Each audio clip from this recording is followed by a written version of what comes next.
Hi എന്നാ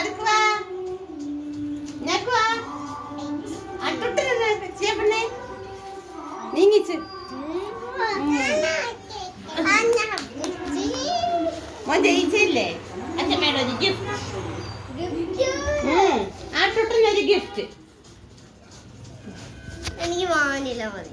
അത് തന്നേരെ അത് വേണ്ട ചേച്ചി അത് കൊടുത്തേരെ. ഈ അമ്മയ്ക്ക് ഇതിന്റെ വല്ല കാര്യമുണ്ടോ? ഒന്നാമത്തെ അസുഖമൊക്കെ വന്ന സമയമല്ലേ അമ്മ. ജലദോഷവും പനിയും ചുമയും മാറിയിട്ട് ദിവസവും ഇല്ല. ഇപ്പൊ കുറെ നാളായിട്ട് ഇല്ലാത്ത ഇതൊന്നും കൊടുക്കാത്ത കാരണമാണ് കൊച്ചുങ്ങൾക്ക് അസുഖമൊന്നും വരാത്ത. അതിന് ഇപ്പൊ കുഴപ്പമൊന്നുമില്ലല്ലോ, ഇപ്പൊ നന്നായിട്ടല്ലേ ഇരിക്കണേ. പിന്നെ ഇവള് പ്രോഗ്രാമില് പങ്കെടുത്തു കഴിഞ്ഞപ്പോഴത്തേക്കും ജയിച്ചില്ലേ മലയാളി മങ്ക ഒന്ന് ചുന്ദരി. അപ്പൊ അവക്കൊരു സമ്മാനം. പിന്നെ മോനമ്മയുടെ പങ്ക് പറഞ്ഞു.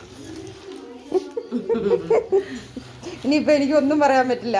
ഇപ്പൊ പീലിപ്പെട്ട് അത് പിച്ച് പറിച്ചാട്ടോ, ഞാനല്ല. അത് അമ്മ പിച്ച് പറിച്ചാ തന്നേന്ന് കൈതാത്തിയത്.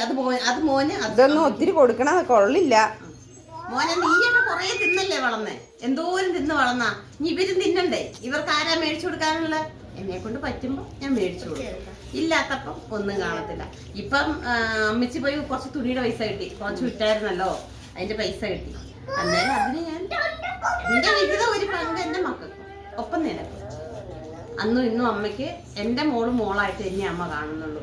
അതെന്നും എന്റെ കുഞ്ഞ് ഓർത്തിരുന്ന എന്റെ കുഞ്ഞിന് നല്ലത്. കൊടുത്തേ മതി പിടിച്ചു. അമ്മയുടെ കുഞ്ഞ് പിടിച്ച് തിന്നേ, അത് തിന്നേ മതി, അത് പിന്നെ പൊളിക്കാം.